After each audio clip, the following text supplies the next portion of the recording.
Can you see the flowers, John? I can. Can you tilt me down a little more? Yeah, that should be good. I'll try to move you closer. No, wait, that wasn't that. It was 15. Something in the. Is it 16? 16. Yeah, 16 and then. Damn it. I lied. 14. Okay, so 13? No, 13 should be at 14. It's 14. Oh, that's 14. And then it's 16, 17, 18. Where the hell was it on 15? Oh, wait, 15 is stroke. 15 is. Yeah. We're still setting up. Yeah. Oh. There you go. See, we solved it. We're fine. Not that I'm using it, but you are, so. I don't have my numbers. Are you guys okay with a little light and words going in? Yeah. Unless you can get some gaffer stick and tape it. Oh, that's fine. It's not gonna affect me. Okay. It's fine. As long as you know that the light spill is not my fault. John! Yeah. Hi. Hey! Hey, How's it going? it's all right. How are y'all? Alright. Did you have to build a flat or what was your assignment? Yeah, remember he said you had to build a bazillion 12x12s? How's that going? I drew a layout and I sent it to Beckett to see if he had any recommendations. Oh, okay. So I'm waiting to hear back. Cool. Why does it keep blinking? Why am I looking at myself? Because anytime you talk, they switch to the main screen. But you can freeze it. That's annoying. Yeah. Oh, I vaguely remember that when I had a production meeting, virtual production meeting. We're gonna start in here and then move over there. So is this still sort of stuff in here? I didn't do anything. We didn't touch Okay. anything. Okay, So yeah, that's not still next. Okay. Okay. So while can we're watching this, John is watching it Yeah. from my can I computer. get my? Of course. Okay, Let's see. Melly, will you be my crew? Sure, Leslie. Thank you. Will you be mine? Yes. Don't worry, I only have one gel. I don't I'm sorry. Making my life hard. Sorry. So John, we're gonna look at these live setups of Okay. 3, and then we will look at the photographs. I'm not exactly sure how to have you look at those because they're on my laptop. You should. I'm on your laptop as well. Yeah. You should be able to share screen from Google Hangouts. Let me see while they're setting up if I can go send you some of the pictures. Okay, that would work too. Okay. No, I'm just gonna go with it and it's gonna work fine. Oh my god. I'm almost positive. If it's wrong, can I just fix it and then go visit when I want it? I think. We'll find out. I just remember you didn't get enough purple, so I think we added some colors. No, but wait, because they're on your backlights. I don't remember it only being on one side. Yeah, I just had the intensity at half on one of them. Oh, okay. But you have it in both. I have, but you have the color in both. This one at full and that one at 45. I don't think so. I think I had one. Which one? That one. That one. But I'm really not positive now. Well, what do you want? Do you want me to put it in both or just leave it out and I'm gonna ask if I noted wrong. Can I fix it? Correct. Also, I don't remember if you had your title off. You did. Oh, yeah, that's right. This one. I did it like the bit. Mine did not have that one. Well, and if it was too high, that wasn't fitting any of them. But I don't know. So, did you refocus any of these? Yes. I'll have to fix it then. Yeah.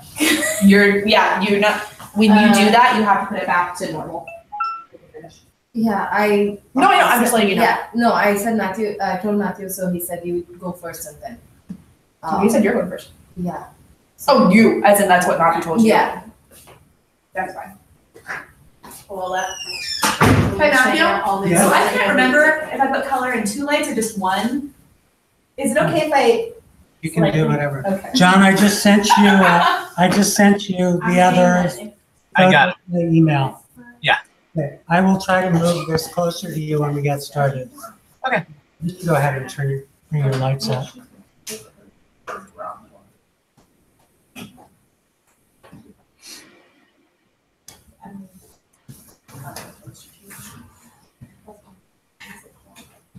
Yeah, that's why I just thought about it and then I was like, wait a second, because I can't remember actually.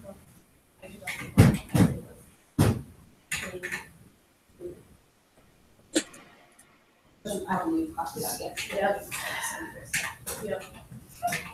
I don't Well, I don't want to touch it, so that's why. And I'm just gonna- I changed it. Flowers.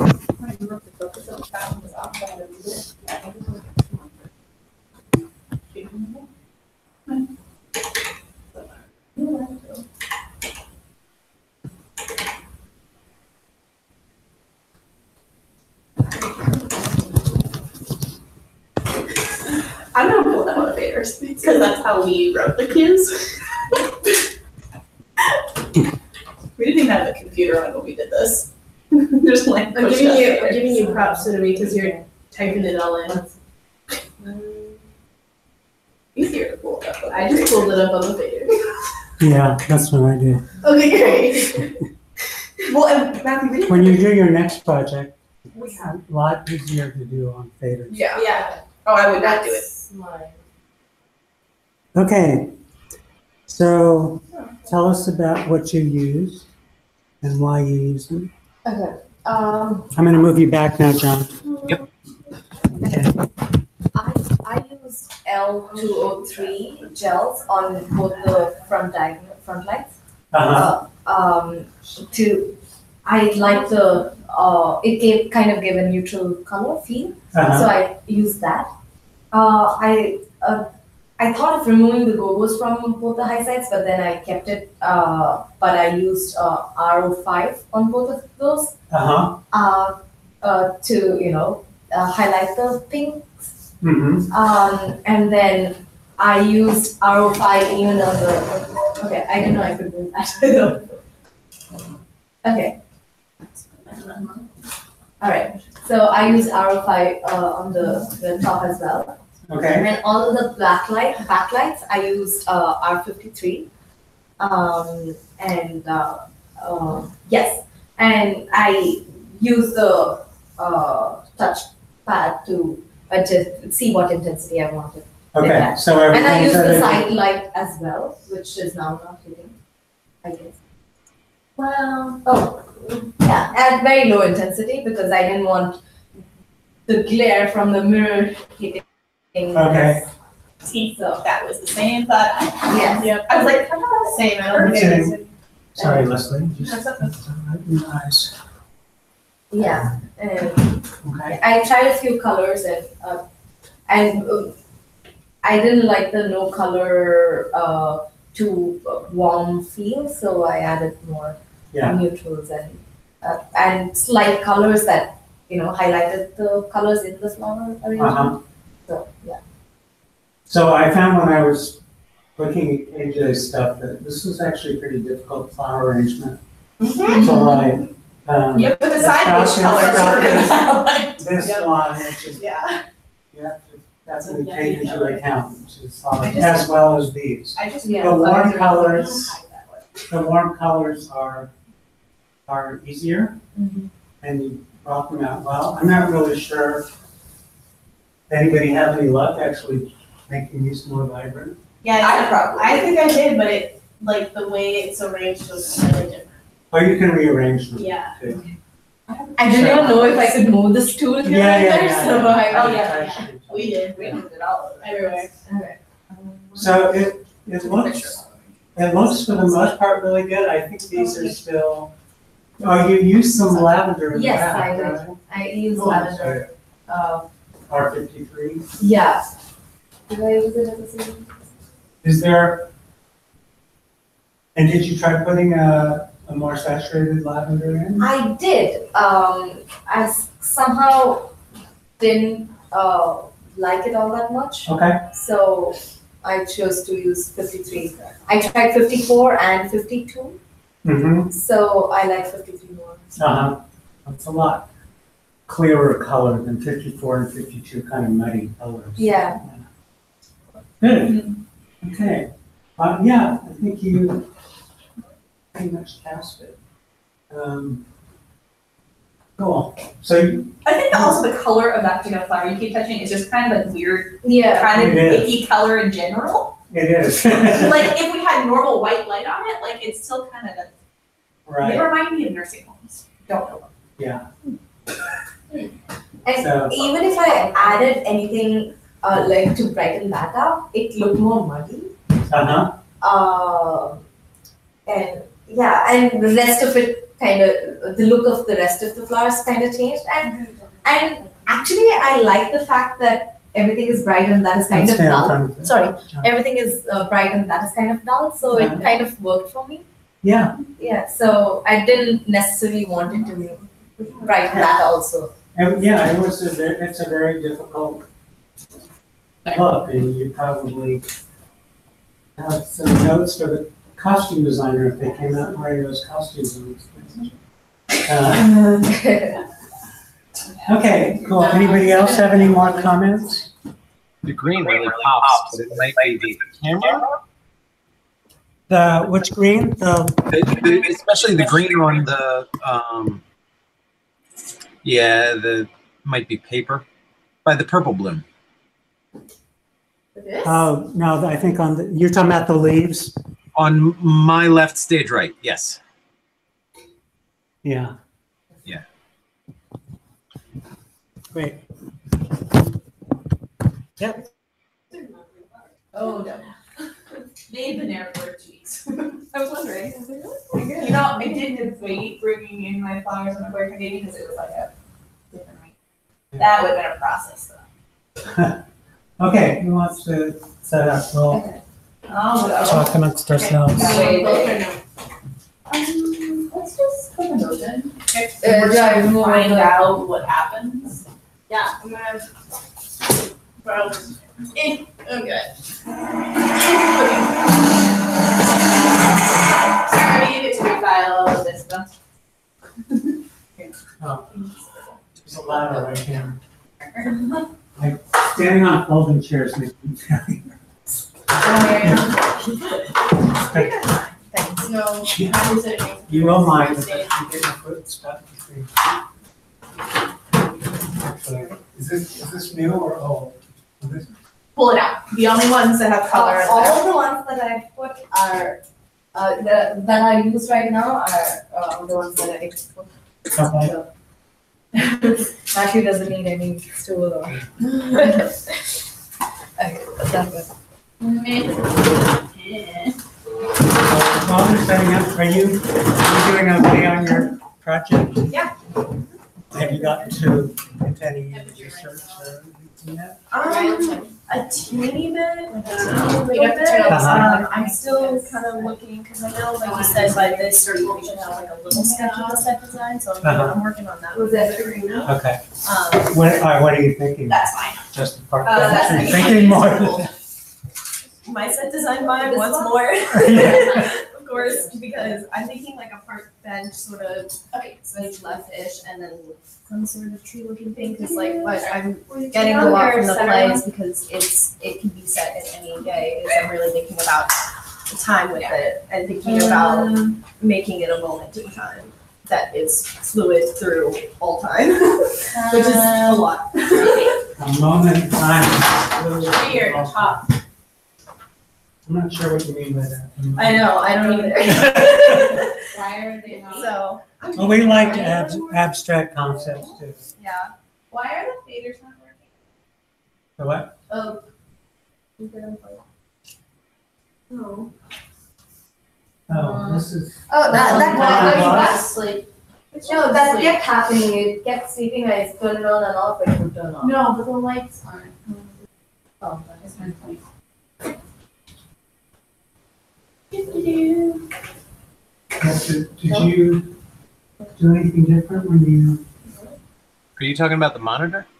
No, I'm trying to use the faders to pull up the light. Surabhi was putting in.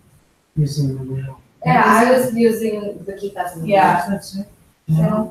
Is there a line? There's just a state. That's what I did. I had one up, so she doesn't like pop on when it says. But,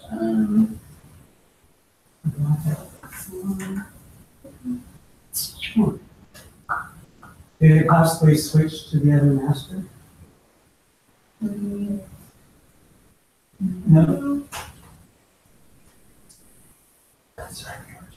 No. I didn't touch that part.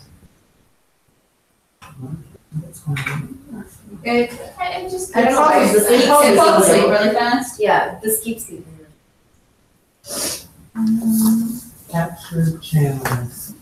Oh no, I put glue onto my hair. Oh man. It thinks that we're gonna Oh. do it with the keypad. But you should still be able to do Yeah. it with the payers, even without it. I mean, I can do it that way.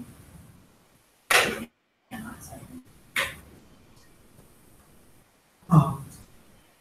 What's that all kind of- We can also turn it off.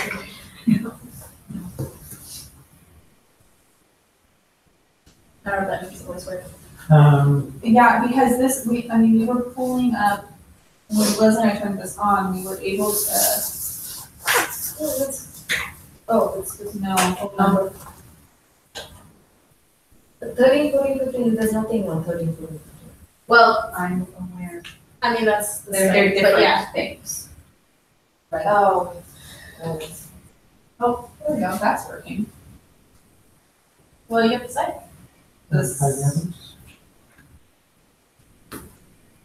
who, it's the other one, is it or not? It looks like they got locked 1 through 10. into,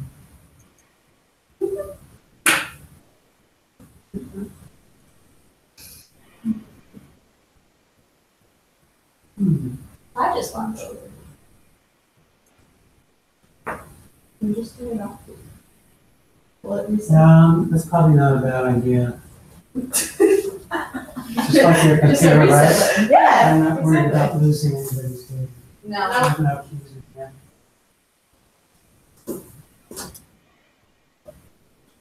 Yes. Hopefully that fixes it. Hopefully. Yeah, here we go. That's a good example to study the board in the theater that you're bringing inside. I used to know how to run this kind of board, but it's been a long time.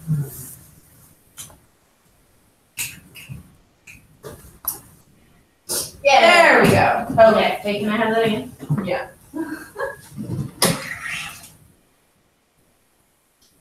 Yes. Good. Thanks.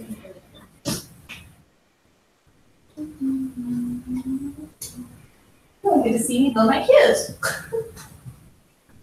I don't know, Les.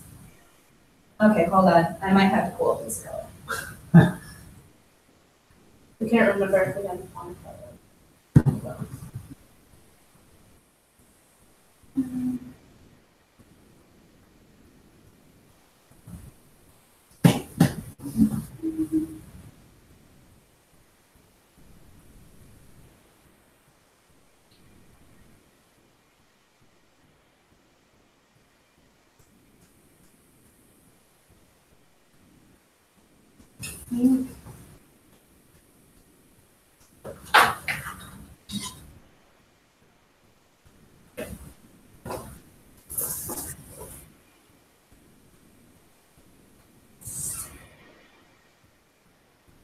So you didn't use any front light? I did not. Okay. That's what it was. I don't have one.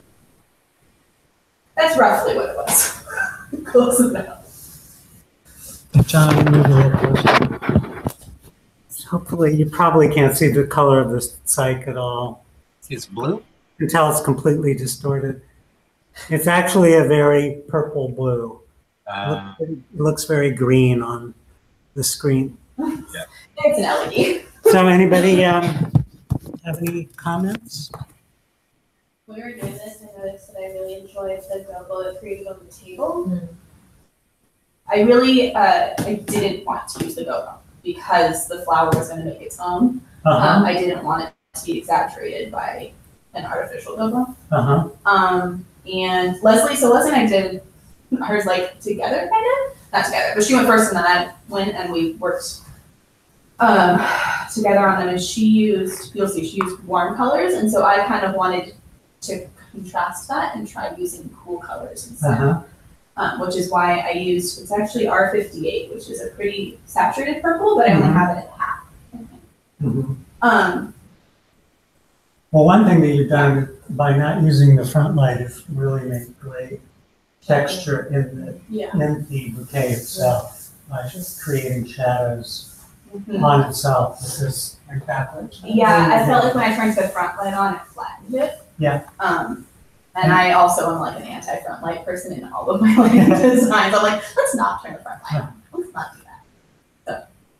And interestingly enough, you used a site color very similar to the one Kejin used.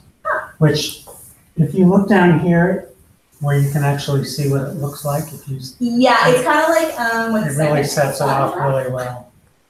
That was the other thing is I felt like for me using warm colors didn't make the colors themselves pop because there was a lot of warms in the bouquet. And Mhm. so using the contrasting cool made those colors a little more highlighted. Cindy.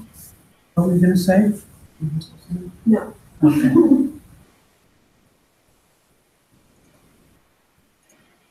Yeah, I think that's great. Yeah, warm colors, I mean, warm objects or costumes or anything are usually a lot easier to light than the blues and the greens. Except when you're using green light on them. They seem to, I'm sure there's some color theory behind that, but they seem like there are a lot of colors that set them off well. This green is a great job. That green. And is that no color in that corner? Yeah. No color? I actually only have, so it's, Yeah, I only okay. have, 3 lights in the side con. Uh-huh. Okay, Pretty simple. great. Yeah, well, when you have something that's so many different colors, Yeah. it makes sense to use a neutral palette to bring them all out. Okay, we good? Mhm. Great. Okay, Miss Leslie. Okay.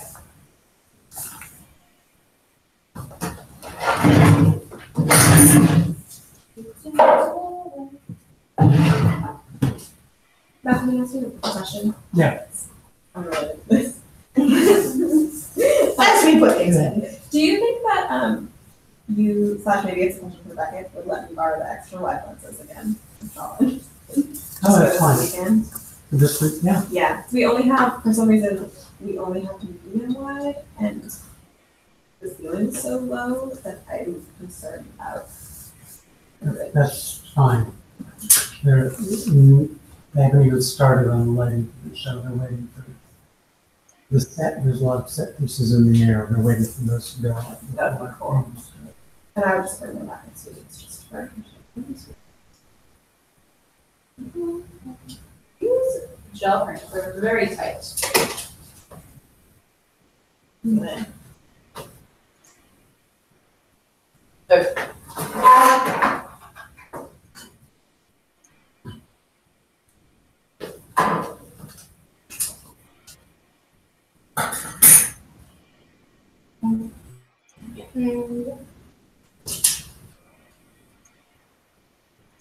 There's an unlabeled piece of gel. Yeah. I didn't find a white pencil here. It's in the, what is it? So anybody have any feedback on this one?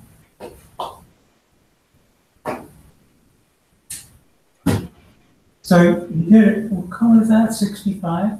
69. No, so 62. Yeah, sorry. 62. It really makes the actual greenery itself, the leaves, pop a lot. Yeah. It's interesting because you got all the colors and everything pops in the same way that Relly's did, but it looks completely different. Yeah, Um, and I do have front light. Because I was trying to minimize the shadows Uh-huh. rather than get more shadow. Right. I was doing a little the opposite.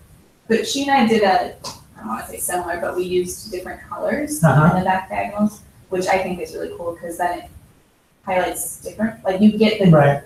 benefits of both colors rather than just having the same color from both sides.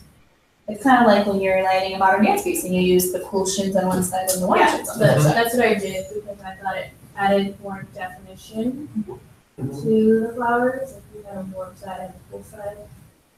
I also feel like there's something about that two separate colors that creates more dynamics outside of the object. So you're kind of putting it into an environment that feels dynamic.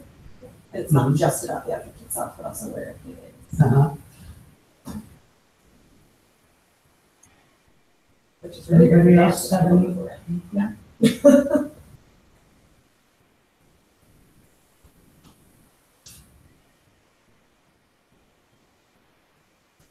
Can you tip me down some? All right, let's pack all this stuff up and go into the other room. Which light doesn't have a gel ring?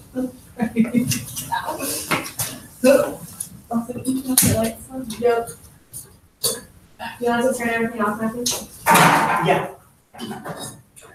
Gotta do this backwards. It was just the back ones for us that we could color in. Board. Strip.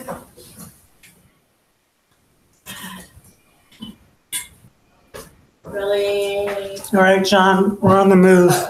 right. Or you want I to do the damn.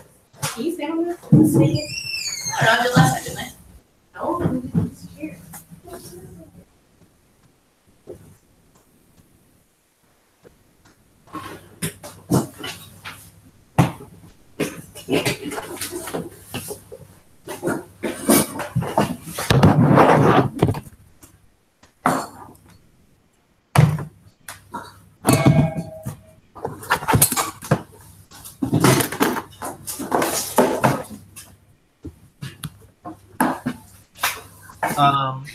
Katie just texted me and said that she can't log in because her school has locked her out of her office for security reasons.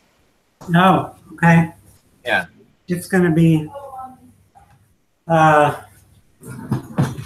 post it to YouTube later on.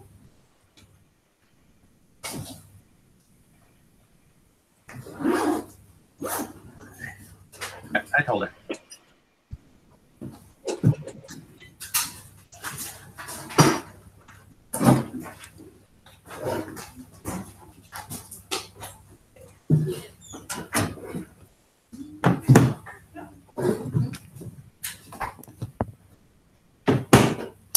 I'll sit next to Matthew. Would you mind closing that door?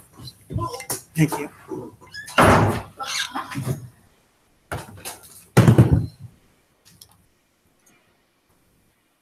So everybody's feeling good about where they are with their project, right on schedule? Sure.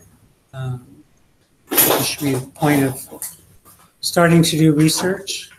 Yeah. I've been watching both the videos, but like I said, I have a lot of things that I want to change in the Indian classical dance. Uh-huh.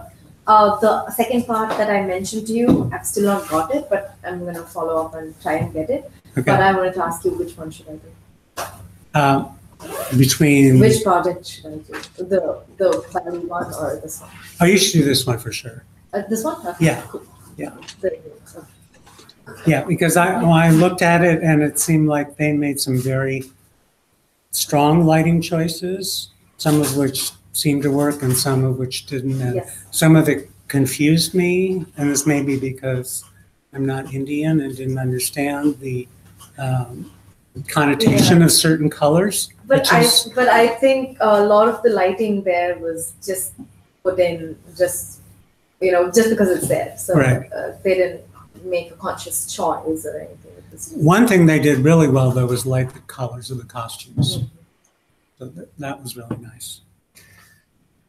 So I wanted to report on this symposium I went to in Las Vegas in October. And I really want this to be a discussion on how we as dancers and choreographers and people who watch dance or are involved in the dance world can bring that viewpoint. How can you bring the viewpoint of being a choreographer or dancer to being a lighting designer? Did everybody get a chance to read the article that I posted on Moodle? Because that was a perfect example of how lighting and dance go together. It was lit by a choreographer. So, that makes it a whole lot easier. But it was a really good example. The other thing I'm still searching for, and hopefully we can get to in the next couple of weeks, is 2 years ago when I taught this class, I had this grid, this organizational tool that I use in the theater, and I was trying to apply it to dance. And I thought it was only partially successful. It was a lot more successful for a story ballet or things that with stories that are closer to the form of more traditional theater. So I'm still searching on how a lighting designer organizes and collects their data, other than starting with a notebook, which I see most people do. You start with a notebook and you just start taking notes. And then you go back and you look at the pages. But the only order in them is, this is the first time I looked at the piece, and it goes all the way up there, up to the final dress. So I'm hoping that we can try to capture like some other categories that would essentially be used in a lot of dance pieces that one could use in an organizational chart, if that makes sense. I know, I'm sorry, I keep forgetting this expression, but you guys use a something score. Anyway, a lot of young lighting designers break up a dance piece by cues and sections, and that's very limiting. I mean, that's one part of it, but not one. Yeah, it's only one part of it, an important part, but not the only part. And if you start there, I feel like it may limit some of the other elements that are just as important for lighting dance, a lot of which we'll talk about today. So I want to hear about your own experiences with lighting, questions, ideas about how we can be better lighting designers for dance. So first of all, the people at the meeting were Kevin Dwyer, who's a freelance stage manager, Judith Deitzman, who was a lighting designer for Martha Graham, and I think is still a lighting designer for the Graham Company, Brandon Sterling Baker, who lights all of Justin Peck's pieces, and he also lights for City Ballet as well as San Francisco Ballet. Al Crawford is the lighting designer, resident lighting designer for Alvin Ailey. Ken Tabachnik is the executive director of the Merce Cunningham Trust. Susan Hamburger, who teaches dance and lighting design, and she was a lighting designer for Urban Bush Women. I'm not sure if she still is. Clifton Taylor, who organized this symposium, and he's a lighting designer. He's freelance now. He's not associated with any particular institution, but he has lit at ABT, SF Ballet, Alvin Ailey, etc. Aaron Kopp, who's a lighting designer for the Lincoln Center Mostly Mozart Festival. One of the things that means is Mark Morris performs at a lot of the Mostly Mozart festivals because he choreographs a lot of pieces to Mozart. So he's often lighting Mark Morris's pieces. Pat Thomas, who's the senior production manager at the LA Music Center. The LA Music Center, for those of you who don't know made up of the Mark Taper Forum, the Amundsen Theater, and the Chandler Pavilion. It's a big, when I lived in Los Angeles, which was a long time ago, it was the biggest performing arts complex in Los Angeles. I'm not sure if it still is. Before that, she was a stage manager for a number of dance companies, including Elliott Feld. Jim French, who's the lighting director at San Francisco Ballet. Kate Barshu, who is the festival lighting designer for Fall for Dance. You guys know what Fall for Dance is? So Fall for Dance is a dance festival that happens every fall at City Center. And I think it started out pretty small, and now it's gotten to be a really big international dance festival. So you can go one evening and see Alvin Ailey and Stephen Petronio and a ballet solo. I'm trying to think of this. A lot of Suzanne Farrell ballet, that kind of play thing. So I think it's over 3 or 5 programs. They have 5 different companies per night. And it's not only obviously very enjoyable, but it's a great marketing tool for these companies. So people can come and see all their work and they go, oh, I like that. I want to go see more of that.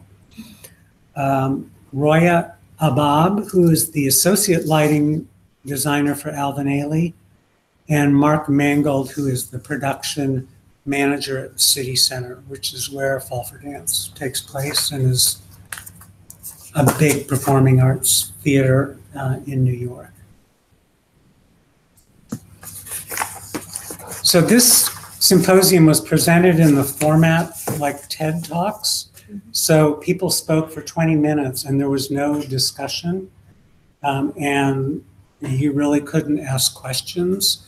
So a lot of the things I'm going to say are like these sentences that are kind of on their own and don't necessarily fall into an organizational discussion of dance. I think one thing you can hear is that a lot of them repeat things, and so you get for emphasis fact how important that particular element is in lighting design.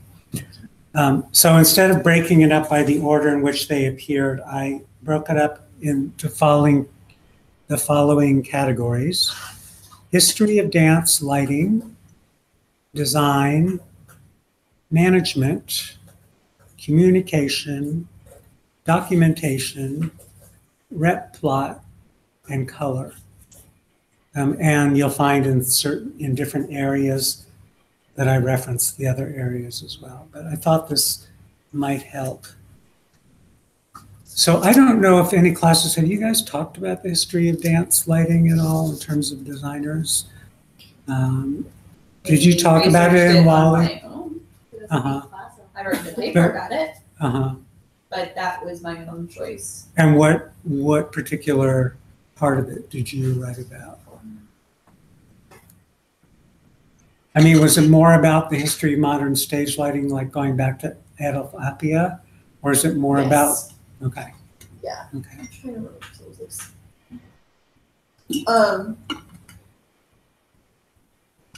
Yeah, I think I took it back even further because I went all the way back to like when Picasso also worked in theater as a senior designer. Mm-hmm. So we talked about that a lot too. Okay. So the history that I'm going to talk about for a second is strictly for dance lighting. One other thing is these people who work here, you can tell that most of them work in ballet, or the ones that don't work, like Justin Peck, well, he still choreographs for ballet, but probably does less story ballets. Some of these people work strictly for pieces that are story ballets, so it's hugely different. But I'm going to start with, well, first of all, my lighting teacher, Gil Hemsley.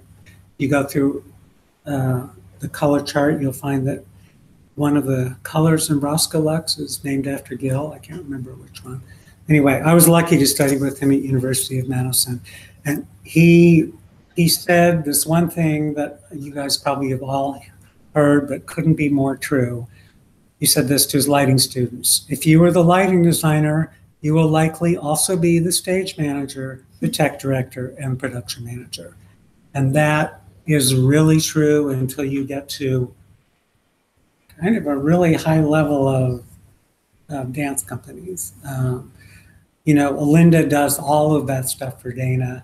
The company, I only worked extensively for one company in Washington, D.C., and yes, I did all of that stuff, but it's very common, and I only bring it up because you really need to have those skills if you're going to be a lighting designer, because they can't afford anybody else. So everything, you become a one-man show. So the early lighting designers were all women. I think we can consider Jean Rosenthal to be the mother of dance lighting. She said, quote, "Dancers live in light." These people made lighting the primary design element of dance design, which we just take for granted today, that lighting is the primary design element. And lighting designers work in partnership with choreographers a lot of time. But before that, that wasn't true. Before that, there was a lot of scenery on the set. Usually 2/3 of the stage was filled with scenery.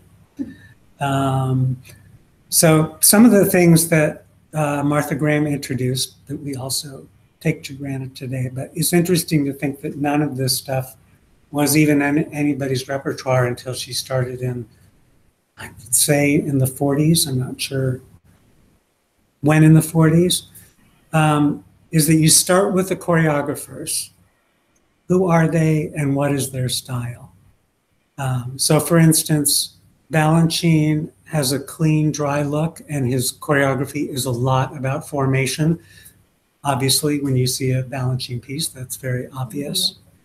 Martha Graham has a lot to do with literal stories, kinetic connection. It's organic and it's cerebral from Martha's own mind.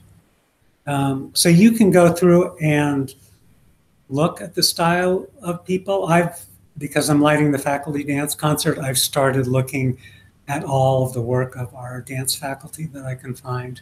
I know you guys have done some of that research too, but it's a really good place to start because choreographers do have their own style.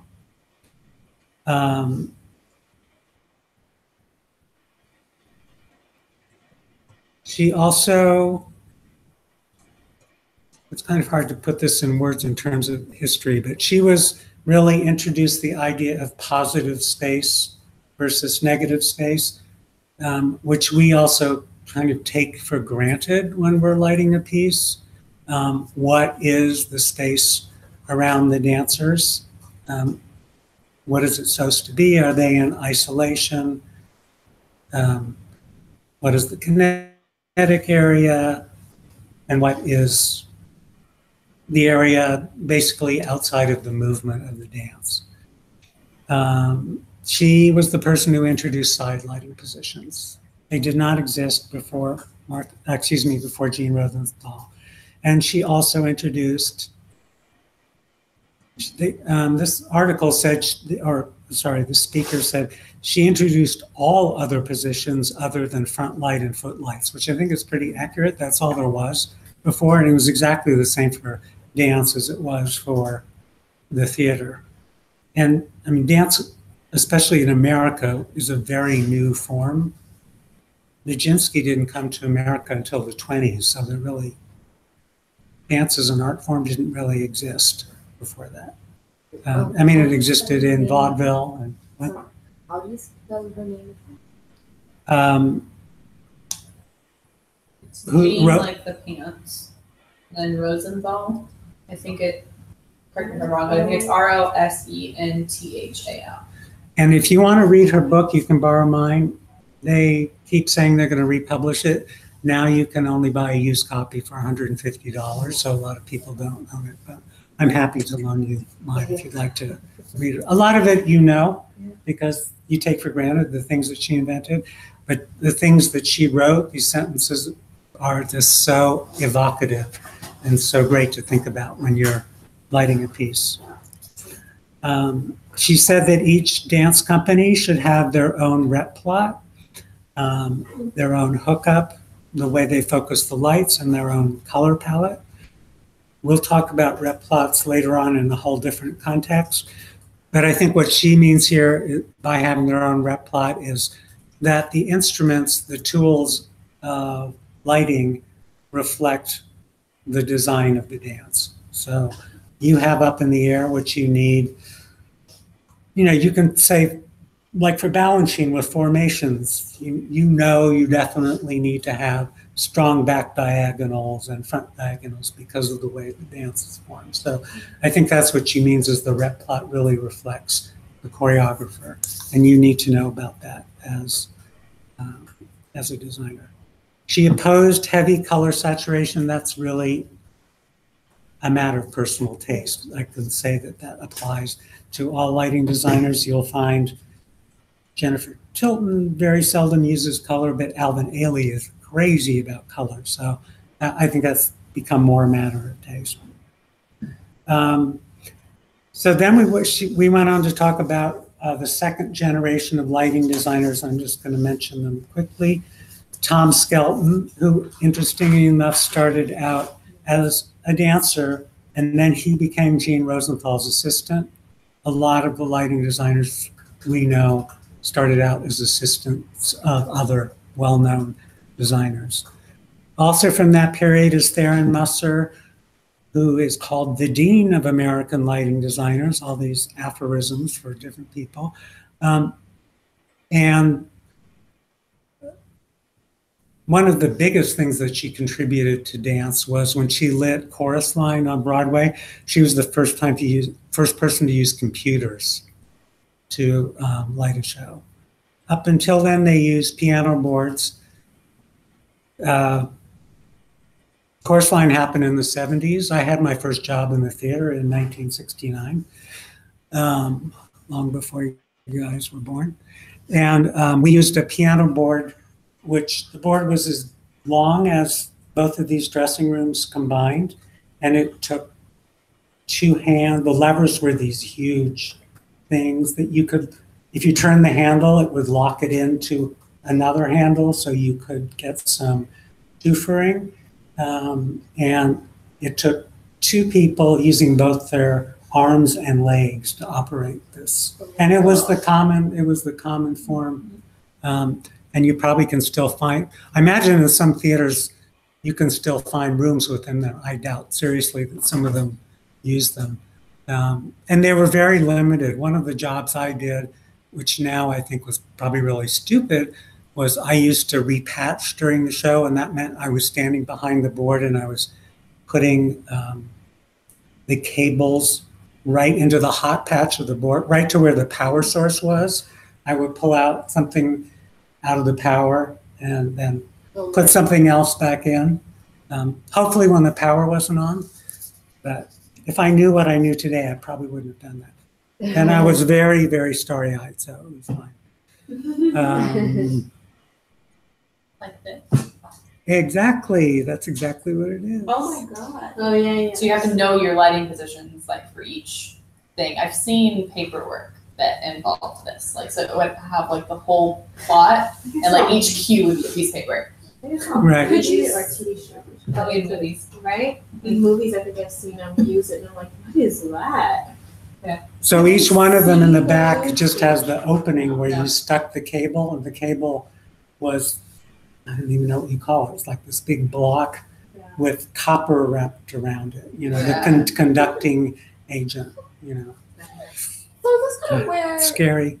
I mean, this requires somebody else to be watching the stage and calling the cues, which, I mean, we still do, Right. but like sometimes That, that's yeah. This is where like unnecessary the because light board operator comes from, because Right. it was like hard to do In this those stuff. days, it would be impossible to be the stage manager, the And- lighting and designer, Yeah. all of those things, yes. In this theater where I work, the McCarter Theater in Princeton, the stage manager called the show from the stage left wing. Anyway, so you can see the advent of computer lighting boards was fantastic and continually changing on a daily basis. Some other designers, just to mention, Nan Porcher, she was a stage manager and technical director for Martha Graham and Jose Limon. She worked for New York City Ballet, and like all these people, act as lighting designer and stage manager for a number of different companies. She said, one thing that she did say was, desire to understand the form and the spirit of the dance before tying it to light. And I think that's something you all know. And that she brought up the importance of studying art and music and physics, and living your life is what contributes to making you a good lighting designer. She said it's very easy to get insular in the theater because of time constraints and the razor-like focus. The third generation of lighting designers, I'm only going to mention one, is Jennifer Tipton, probably the most famous lighting designer working today. She teaches at Yale, and she was Tom Skelton's assistant. So it literally passed down, and she also started out as a dancer.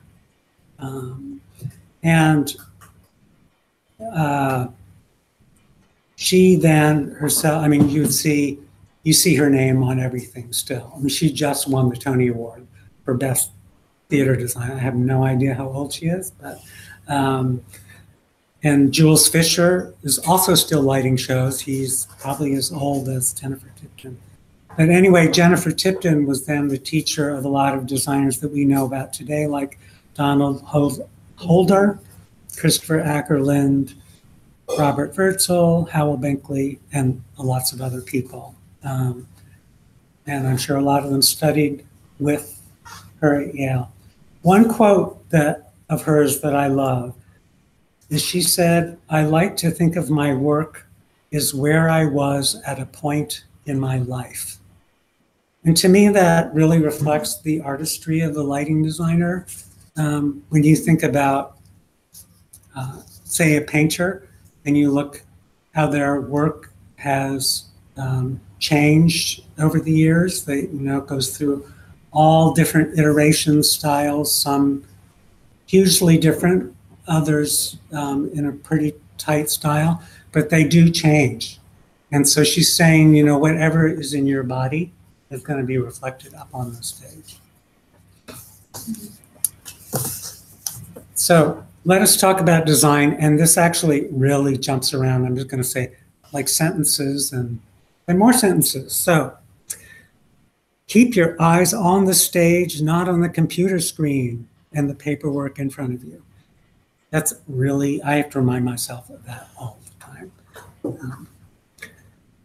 You are the only designer in the room, so you have to be responsible for the look, the floor, the masking, as well as the lighting. And that is so important as a lighting designer in dance when you are literally the only person in the room, because there's still lots of dance today that has no scenery, has no video, and you're the only person there. You're responsible for the entire visual look.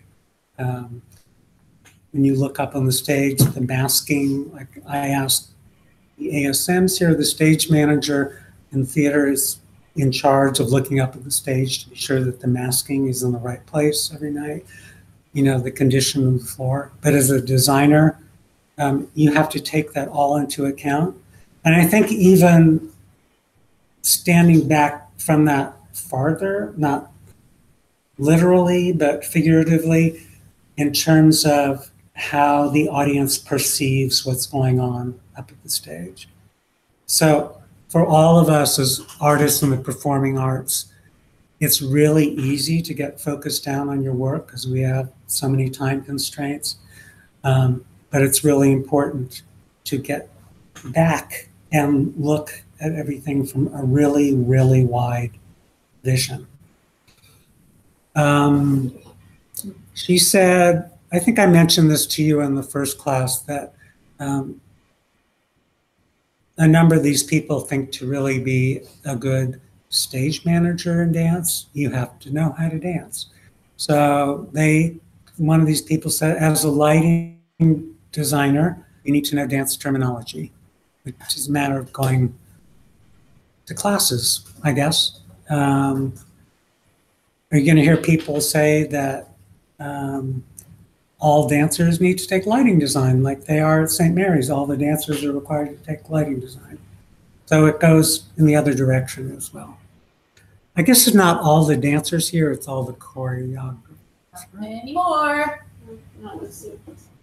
Oh, not the undergraduates. Yeah. But as graduate students, you're still required to do at least one semester of Everyone lighting takes design. lighting one. Yeah, that's unfortunate that that class is on, and hopefully it will come back. Yep. Okay, so here's some words of wisdom from Brandon Sterling Baker, Justin Peck's lighting designer. And it refers back to something I just mentioned. When the curtain goes up, you are making a choice regarding dance and space that will be an overriding design for the entire piece.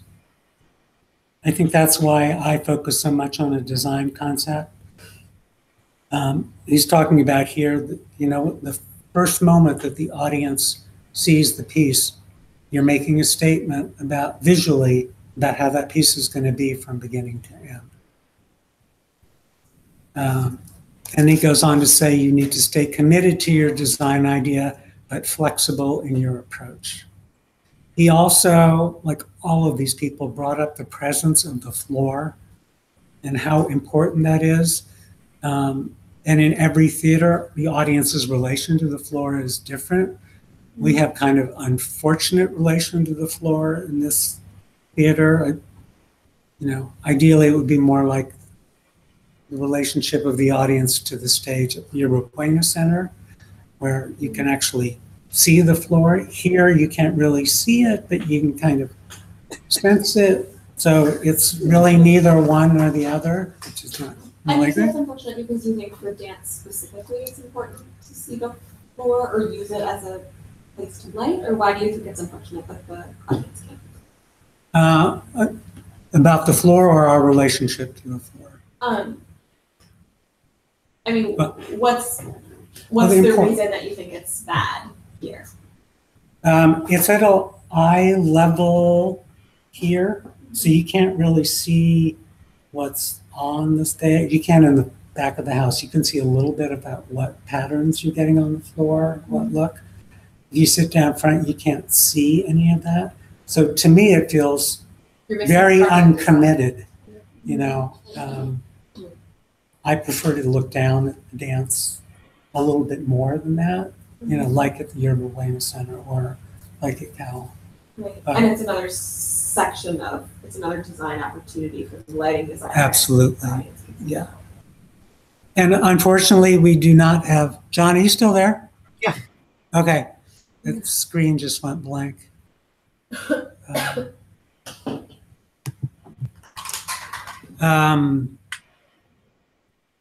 When you go to San Francisco Ballet, you see, you know, they have, God only know how many colors of Marley. I just saw a piece, I think it was on television, that had red Marley. They will paint their Marley. So I went and saw Cinderella, and in the ballroom scene, they had, at first I couldn't figure it out, but they had like a geometric red and gold all over the floor. And at first I thought it was coming from the lights, and then I realized it wasn't getting on the dancers, so I took on the floor. And I actually ended up taking a backstage tour that day. And she showed me like this huge pile of Marley that they had painted. Mhm. So that happens a lot. That also shows you how big their budget is, that they can afford to paint Yeah. Marley. Yeah. And they also switching it out between scenes, or like putting more. they didn't tape it down for the scene, and so the Cinderella's in 3 acts, and so they had intermission on either end to pull it out and put it in. But it's like these panels of Marley that they just slide out and they do it. Oh my God. Yeah. So like upstage of the curtain, they like because they have a fly system. So They didn't tape it down and they just for the scene, and so the Cinderella's in 3 acts, and so they had intermission on either end. Pull it out and put it in. Yeah, But it's like these panels of Riley that they just They also slide have out a and do versatile it. one like we do. Yeah, so like on stage, like Something like that. All right, you guys, talk amongst yourselves while I reboot this thing.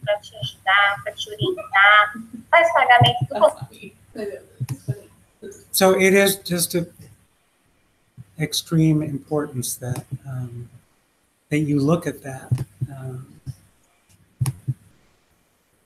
Because the floor, I think, can be really important, like especially if you think like if you're using gobos too. How the gobo looks on the floor and what color choice you picked can also reflect the setting that the dance is in. If you're only getting in the dancers, it's not creating as powerful a statement. Like if you're, like KJ did a piece this past January that took place. She was a loon, so it was kind of like in marshlands.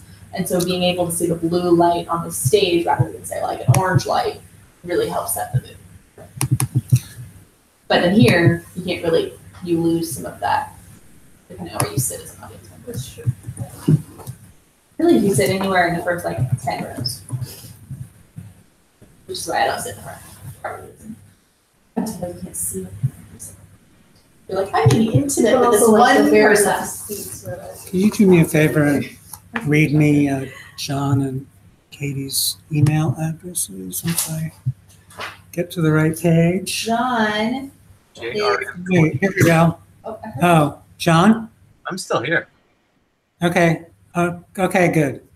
Thank you. We can't see you, but as long as you can hear. You can see me? I can, yeah, I'm fine. Okay, cool. He just disappeared somewhere. Okay. So going back to Brandon Sterling Baker, another thing he talked about, which I thought was very interesting, is what is the white light in this particular piece? Which is you a lot of times pick a gel color that then becomes your neutral that you are working around. So a lot of times for me, when I'm doing a play, the front light color becomes the white light.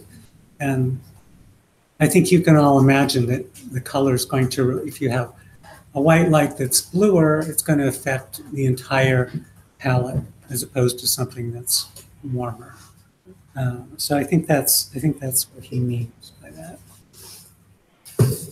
Be sure to have a balance between the set and the lighting and costumes.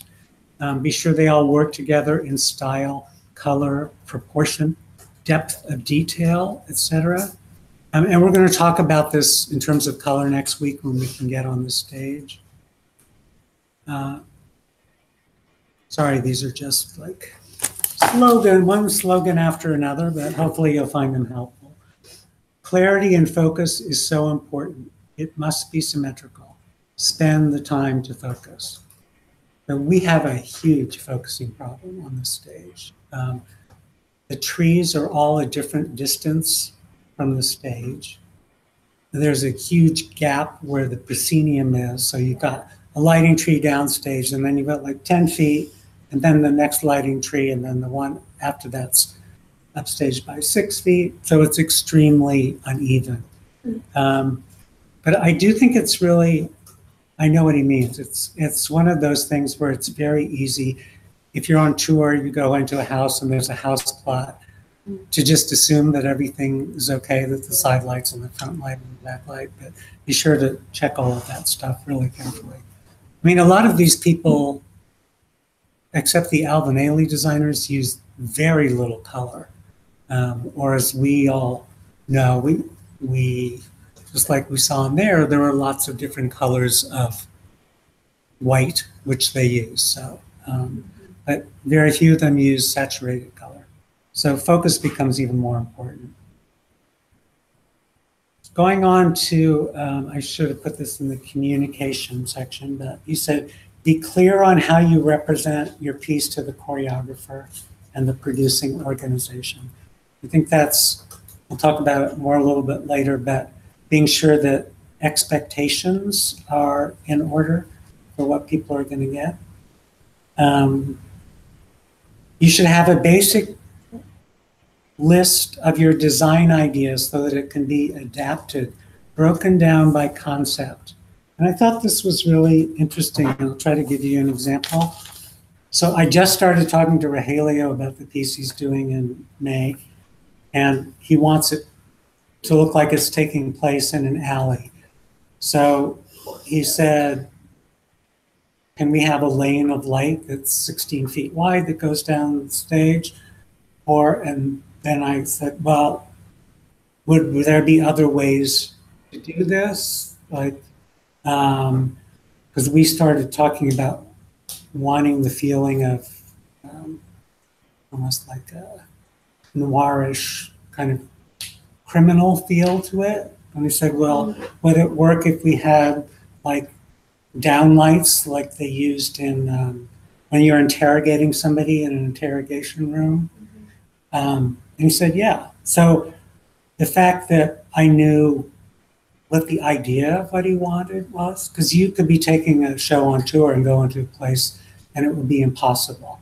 But if you know what the choreographer wants in terms of the idea and the story and the concept, then you can come up with something that works. All of these people talk about touring. None of these companies work outside of touring. He talked about lighting equipment a little bit in terms of the fact that all instruments behave differently, particularly with blackouts and lights coming up. And I realized that I haven't talked about pre-warming lights. Have anybody talked to you about that? You guys know. Pre-Danielle, we did that. We have in Dance Mission this jam concert. Okay, so you guys know what that is. So that's a way. Oh, okay. So if you want the lights, like the audience perceiving and the lights coming up from zero as some complete darkness when the piece starts, you can, in the cue before that cue, if you bring the lights up to like 10%, there's a certain level that you can bring the lights up that the audience can't see. So in the cue before, say all the lights were brought up to 10%, when you started that cue, you would immediately going from dark to light. Otherwise, if it was a 10 count cue, the first 2 seconds are still going to be in the dark. Right. So it's, if you have time, it's a really great thing to do. There's nothing that I really know about how you can speed up blackouts, but I already, and I'm not that experienced lighting designer, find it exasperating how long it takes the lights to go out in a blackout here. And I'm sure in other places it's better, or maybe not, but that's what he's referring to. And it's also something you have to take into consideration when you're designing the show. And you would do that manually, bring them up to 10%? No, you would record, when you're recording the show into Lightboard, you would build that into. Actually just like started at 10. Yeah. So probably the cue before, there's some other lights that are already on, or, well, actually, if you're coming from darkness, they wouldn't be on. But you can build it into a cue before, even if those lights are on. It's the lights that aren't on that you can pre-warm. Yeah. And a lot of people do this, and a lot of, well, I'm not going to explain that. So in Dance Mission, what Wally made us do was during, just before we got people in, we turned on all the lights to a certain level and kept it on for a bit.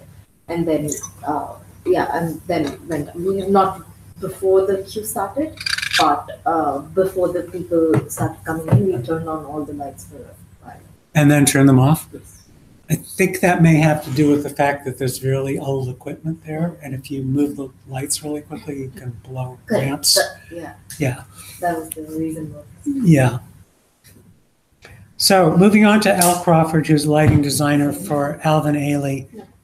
And so Alvin Ailey is in a situation different than any other dance company in the world. They tour more than any dance company in the world. And they are in the position, and they bring their entire lighting rig.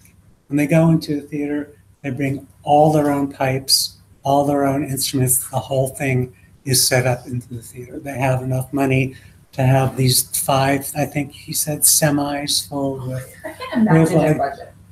yeah. But they tour. I mean, they are constantly on tour, and they have at least 2 dance companies. They may have more than that.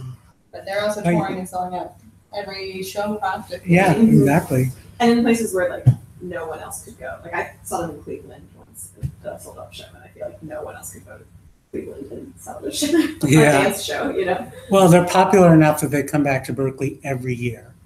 So in certain places, certain cities, they have literally a home season in those places. We don't have many dance companies that are popular enough to come here every year, except for San Francisco Ballet. Just a little side note, my very first job in the theater at this place where they had the piano boards, it was the rep theater, but we only performed, I think, Wednesday through Sunday night. So Mondays and Tuesdays we had companies come in and rent the space, or they were presented. And Alvin Ailey came there and did Revelations. I was 19. It was my very first job in the theater. And I was so freaked out backstage because the dancers would come running off stage and they're like huffing and puffing like dancers do, but I didn't know that. It totally freaked me out. I thought these people were going to drop dead. Not only that, but then very shortly after that, they start smoking. In those days, all dancers smoked. Y'all should look at the Zellerbach Ailey lineup. I'm saying it's really good. He's performing with Robert Battle and Twyla Tharp. Oh, cool. Yeah. Depending on what night you go on. So, yeah, they have their own rig. And as I mentioned before, they use a lot of color. He also talked about how to manage expectations. This is to do with when you're talking to the choreographer or a choreographer talking to a lighting designer. A lot of dance work these days has to do with the recreation of the work. Graham Company still goes. They only perform works by Martha Graham. So they recreating pieces that have been going on for 70 years. And it's become extremely difficult in these days of LED lighting, of how to translate that. We're not going to talk about that much, but it's something that has not been solved yet. And it's not going to be long before there's only LED lights in theaters. So, he goes on to say, when you're communicating with a choreographer, do not communicate in terms of a lighting instrument. Don't say the Fresnel's going to come on to 50%. That's meaningless. Not to all choreographers, but You can't assume. and it's probably not a good way, even if they know what that is. It doesn't really express the idea of what you're after. And then in reverse, when you're speaking to a choreographer, ask them to be specific. And this is really important, whether you're a lighting designer or a choreographer. And I think I've mentioned it already this semester. If somebody uses an adjective or any word that can have different definitions, you need to ask them, what do you mean by joyful? You know, because everybody has a different definition of that.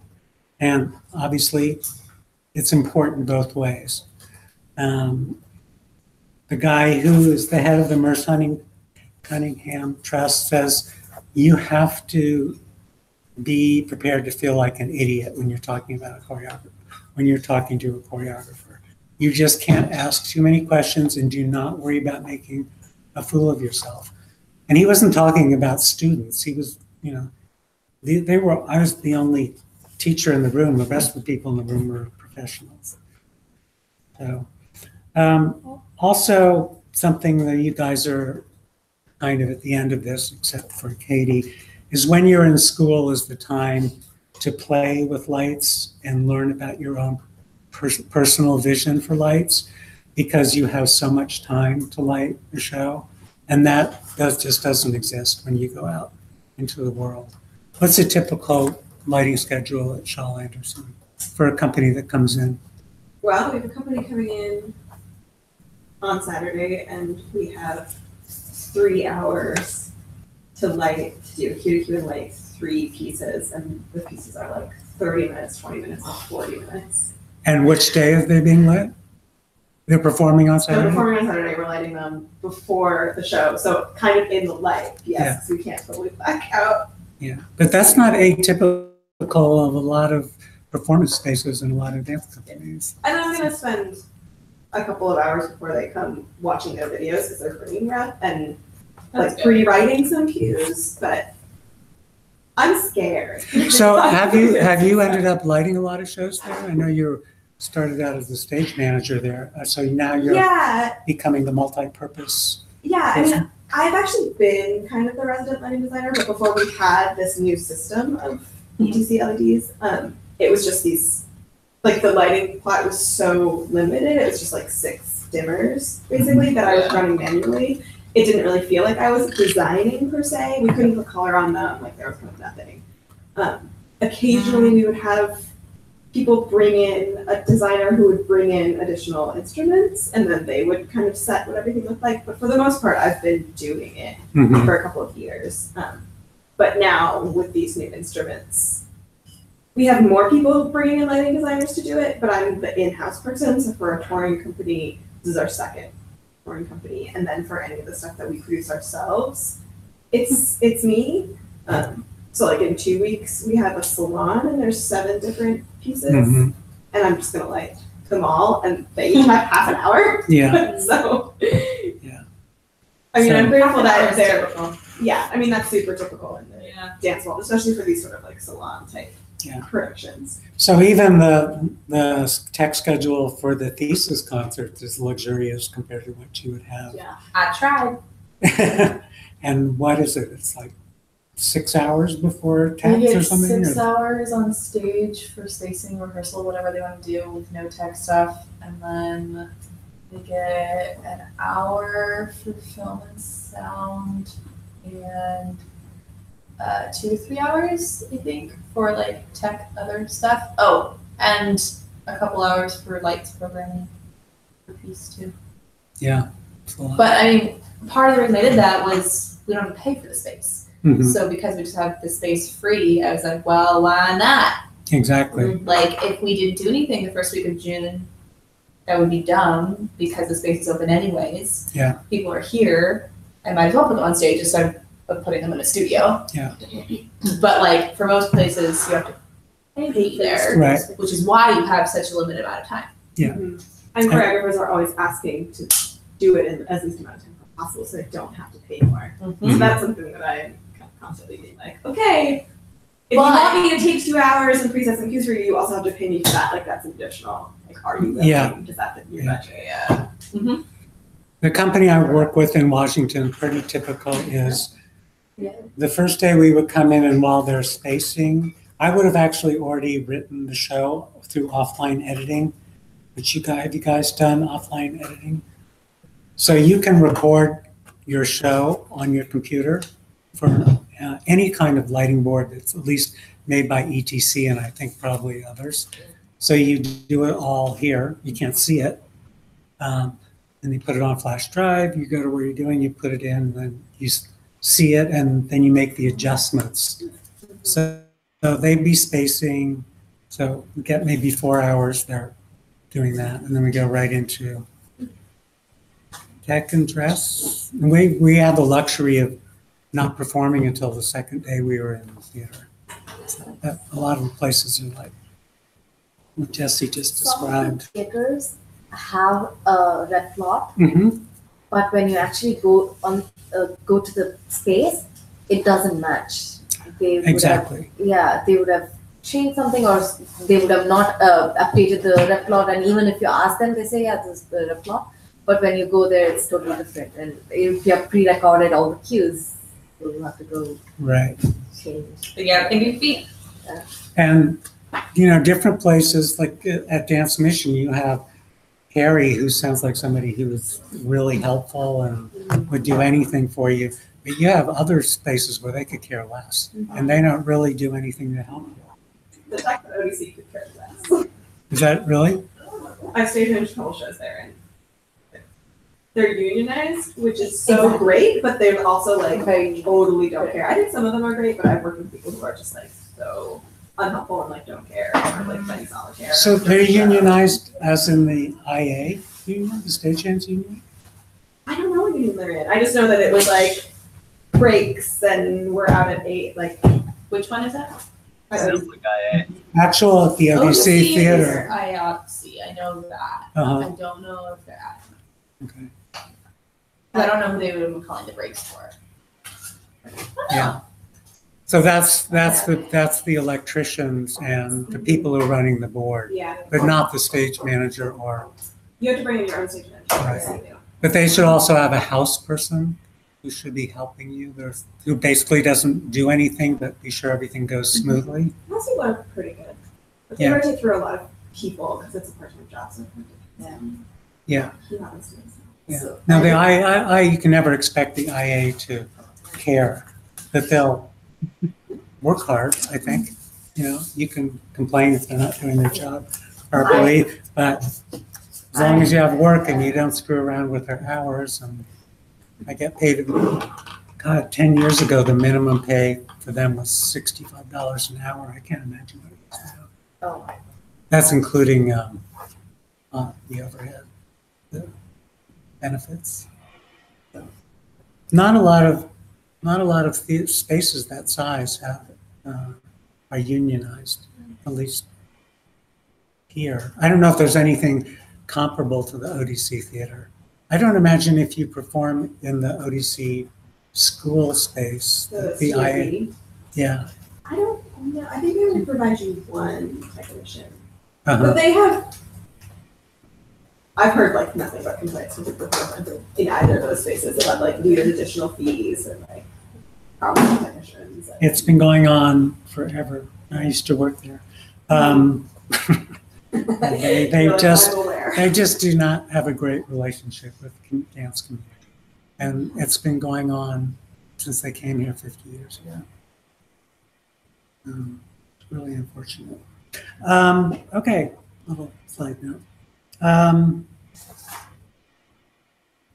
So Al Crawford also brought up the floor. So everybody brings up the floor, all of the designers.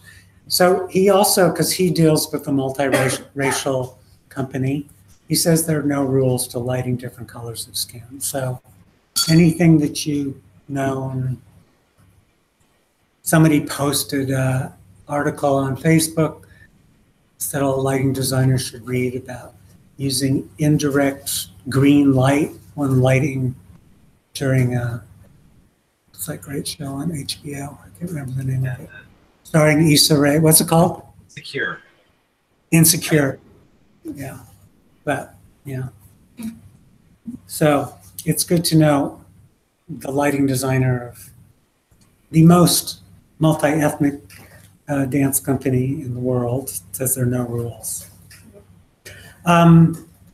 Susan Hamburger, who teaches dance and is lighting designer for Urban Bushwoman,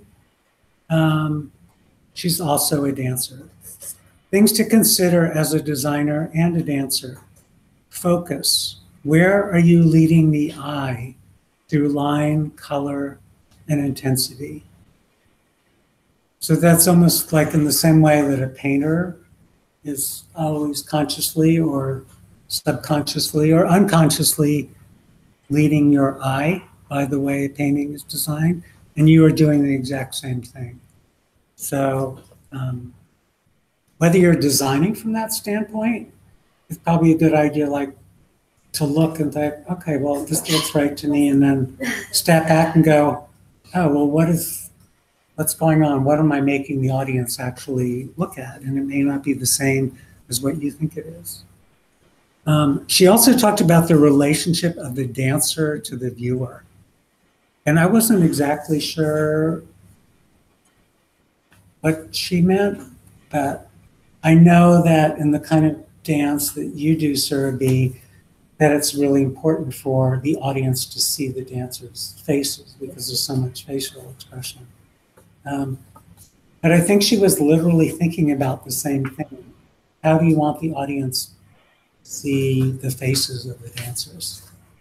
And that also has something to do with, I feel like in a lot of in modern dance, it's a little bit less sort of presentational. Like we've already kind of broken down the fourth wall, and especially not a lot of spaces that modern dance is being presented in. It's not these traditional prosceniums. So then choreographers are more and more interested in, well, if we're not in this space where there's a spread physical distance, then are we interacting emotionally, energetically, visually with the audience in a different way? So it might have something to do with how light can assist in those. Yeah. There's definitely, there's spaces where the audience is literally in the same room with the dancers, and others with the opera house where they're essentially in two different rooms, the stage and the audience. So it's a very good point. She said it's important of how we relate to dancers through their eyes and how much of their bodies as humans that we see. Think of dancers as humans we relate to through emotions. Then she said, the floor, the floor, the floor. So, what is the relation between the costume and the environment? I mentioned that early. Everything is relational. Everything is in relation to something else. So you always have to take that into account.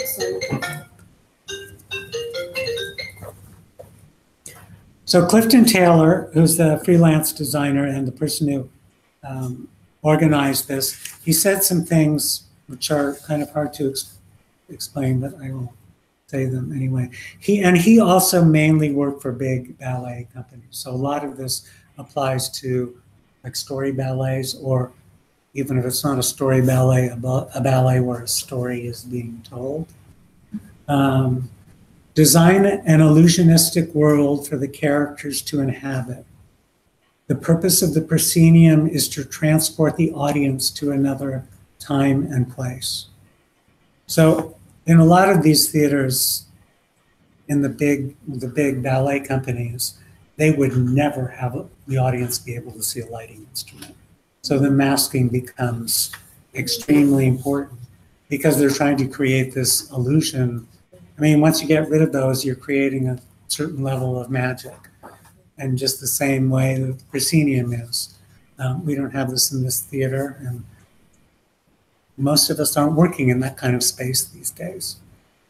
Then he said, in the mid-20th century, we moved away from storytelling.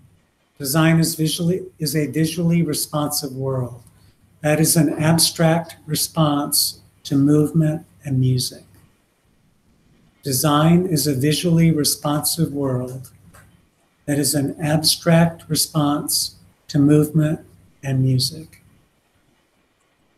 I think that's really important with all the work that we do and what kind of movement they're doing and what's the backstory on stage and what kind of mood and what the choreographer is saying. Your abstract response, which I'm going to say is like your intuitive response, is extremely, extremely important. And every time I've had an abstract response to something and then I decided I better go another way that was a little bit more traditional, I've always shot myself in the foot. So you really have to, I think one really good thing about this when you have those kind of thoughts is ask other people to look at it and say, what are you getting from this? Listen to the music, see the movement, and respond in light. We are creators of best worlds, the best world to depict the dance. How do we play with depth through lighting? How do we expand and compress space? How do we increase or compress the space through lighting? What is the relationship of color to depth? And that's something I have to explore myself more in an empty stage with a lot of color.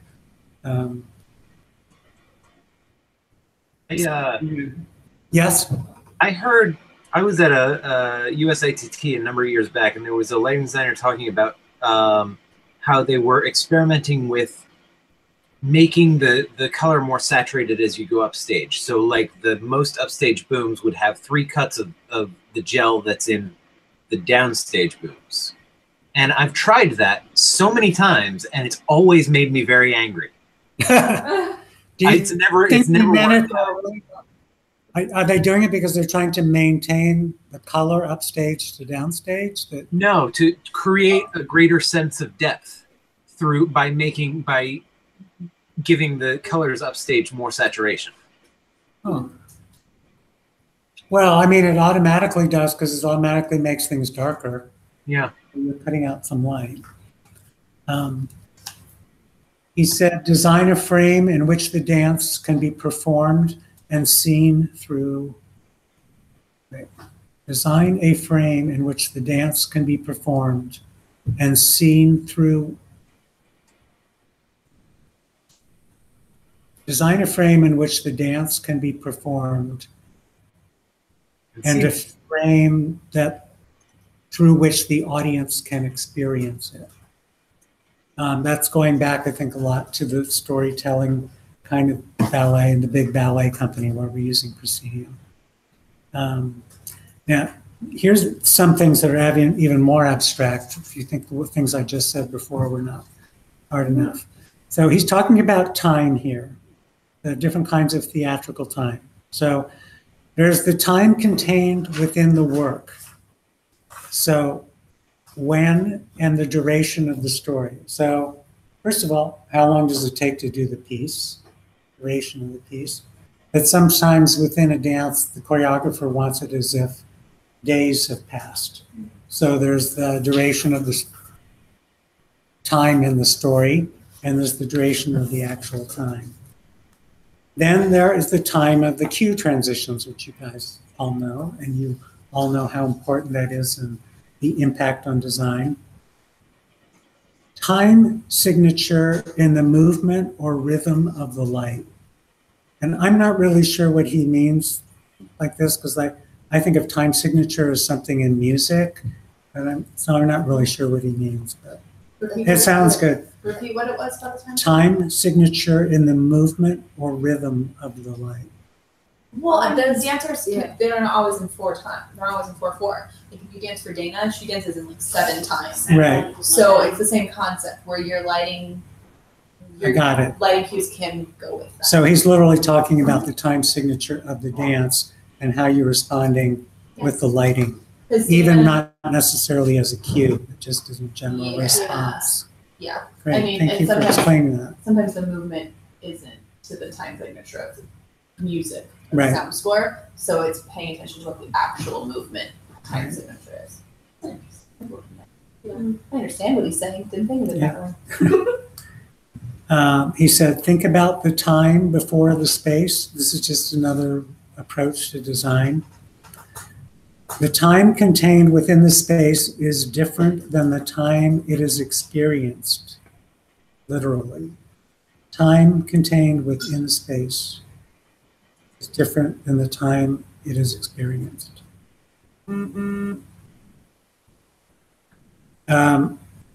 I think what he's talking about is the time contained within the space is different than the time as in now. So we're always experiencing the piece from now.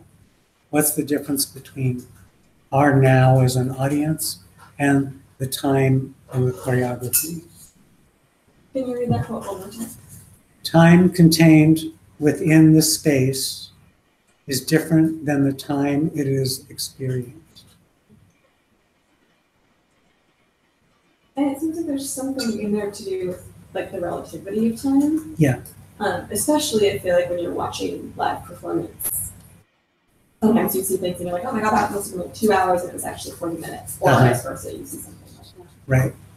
Felt like 2 minutes, but it was actually 40 minutes. Yeah. Yeah.